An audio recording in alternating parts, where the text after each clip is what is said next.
I do what I want. Now I do what I want. Everybody know I'm better. Ay, yeah, I'm better. Ay, it don't matter. Yo, what's poppin', everyone? Neil got you without 4 ones here. Please forgive me, but I am a little sick, so if I sound nasally, that is why. I've been feeling like crap for the past few days. But anyways, yes, I am rebranding the channel because the name Neil Got Y'all is so old. I made it for like a gamer tag for my PS3 back in like 2007. And also, a fellow YouTuber said that having a gamer tag as a YouTube name is a bad idea. He said, nobody wants to subscribe to a channel with a gamer tag as a name. And he's right. I wouldn't want to subscribe to a YouTube channel called XX Your Mom Gay XX. So I just the one so I could at least look like an active member to society. So anyways, I'm here to tell you guys a little story. So everyone, gather around Papa Neil because it's about to get real. Anyways, we've all had good years. Either it was with you and your friends and you guys are doing some legendary stuff. Maybe you went on an awesome vacation. Maybe it was with your boyfriend/girlfriend. My year mainly consists of the atmosphere of my school at the time. And I was introduced to the internet in probably the best way possible. So we're going back, way back to 1402. Oh wait, wrong life. We're going back to 4th grade, which for me was 2010 to 2011. So what was I doing besides playing Ratchet & Clank A Crack in Time or playing Mario Kart DS until 2 in the morning? Well, I would play with Beyblades with my group of friends in the after-school program, Chris, Riley, Joe, and myself. But it wasn't just me and my group of friends. Literally every boy in my school, plus a few girls here and there, loved to play with Beyblades. But Riley, Chris, Joe, and I would just battle it out in one of those little battle stadiums. But also, if you had one of those little battle stadiums, you were a verified sweat and possibly had no life. It was my stadium. It was from the Metal Fusion era too. But the teacher in the after-school program who was supervising us let us watch the Beyblade anime while we were playing with Beyblades. So I guess you could say me and my friends were basically addicted to Beyblades. My preferred Bey was Rock Leone, and I still have it to this day. I'll put a picture on the screen. I don't think my friends had a preferred Bey. They always brought in a new one like every day, and they always brought in like 2 or 3 every day. But I only brought Rock Leone. So anyways, besides Beyblades, even though they were the best thing since like sliced bread, the teacher who was supervising me and my friends in the after-school program would let us watch YouTube videos, and this is basically my introduction to the internet, because when Riley said YouTube, literally the first thing that came out of my mouth was, what's a YouTube? So instead of explaining it to me, they just showed me YouTube videos, like such videos like Sonic Numa Numa.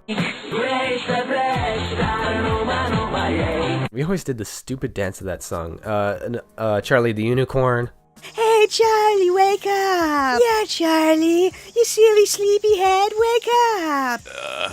And honestly, a really underrated one, Kirby Pichu or Pichu or Kirby Who Ate the Last Cookie. Didn't take the last cookie, punk! Pichu. The hamster dance song. And peanut butter jelly time.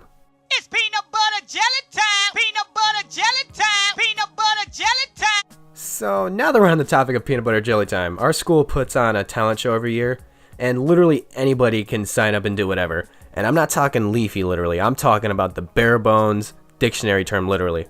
I remember one year, someone, I'm not going to say their name, but the kid stood up on the stage to the Jeopardy theme, and he just stood there. And after the music stopped, the kid bowed. So anyways, Chris and I had the brilliant idea to dance to Peanut Butter Jelly Time without rehearsing at all, just fully improvising on the stage. And that was our idea. And now that I look back at it, it wasn't a good idea. And Joe and Riley, they wanted to do the hamster dance song and do their thing on the talent show. So anyways, talent show night comes. I'm fully unprepared, as I intended.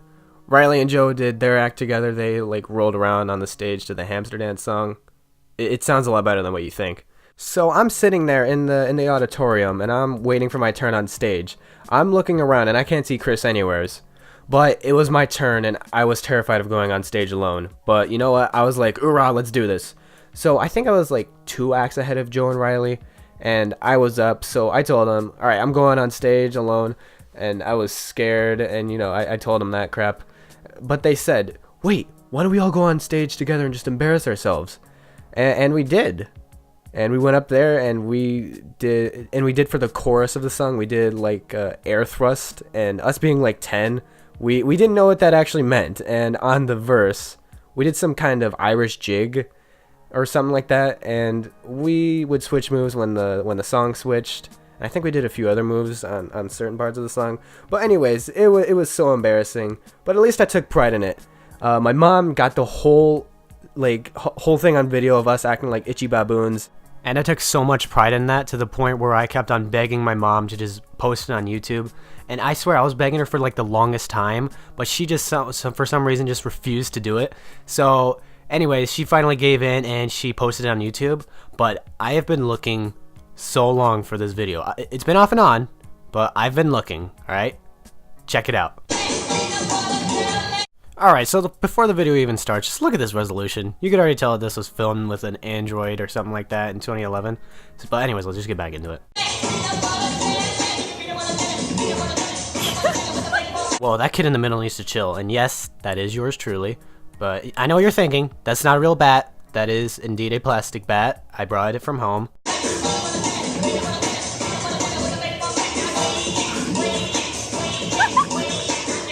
Look at us, man, just going to town on that air. I think, yeah, Joe and Riley were just following my lead. They're like eyeballing me the whole time. I was the lead dancer, if you will, in this performance.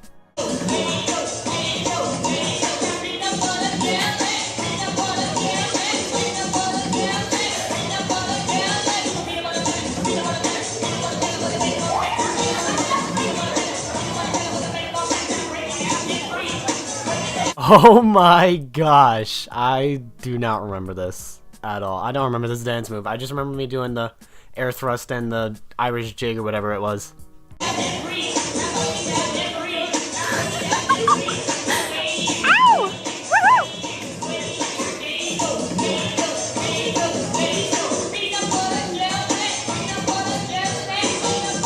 Alright, now that I think about it, it's more or less of me just running in place than an Irish jig. But what exactly am I running away from? This embarrassing performance? Who knows?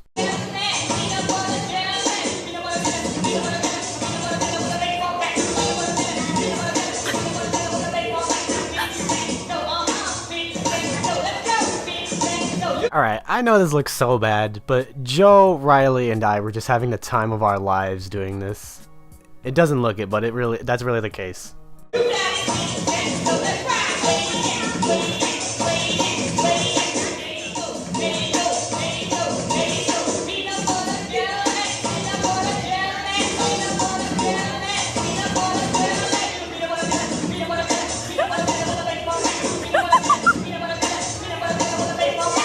Okay, I'm gonna have to cut this kid off before he kills someone. So, yeah, it was super embarrassing. There was a lot of people in that auditorium too, but Joe, Riley, and I were just having the time of our lives up there, just air thrusting that air, just like running away from our embarrassing performance, just having the time of our lives. But anyways, the next day when Chris came to school, he completely spilled the beans, and he said that he was sorry for abandoning me, and he didn't want to embarrass himself. And I forgave him, of course, and we were still friends after that. So I guess the moral of the story is to not agree to something that you're not really willing to do, and don't force something on a friend that looks like he's not really willing to do it. So yeah, at the end of the year, I had to say goodbye to the elementary school that I was at, and I had to say goodbye to my friends. I was moving to a new elementary school. So on the final day, we did one last Sonic Numa Numa and whatever the heck we did on that stage on talent show night. But I just felt sad that I was leaving my squad, and we shared so many memories in that 1 year alone. But those memories I will forever cherish. So that was my best year. Sure, maybe we were just a bunch of nerds making fools of ourselves, but it was fun nevertheless. I guess this was a good year for me is because me and my friends were just always happy, even in possibly the most embarrassing situation ever. Sure, I was sad at the end of the year because I was moving, but the positives outweigh the negatives. But I want to ask you guys something. What was your favorite year? And leave 1 or 2 highlights in the comment section down below. But I think that's all I have to say, guys. Leave a like and subscribe if you want. I'm not going to beg for it. And yeah, I'll see you all later.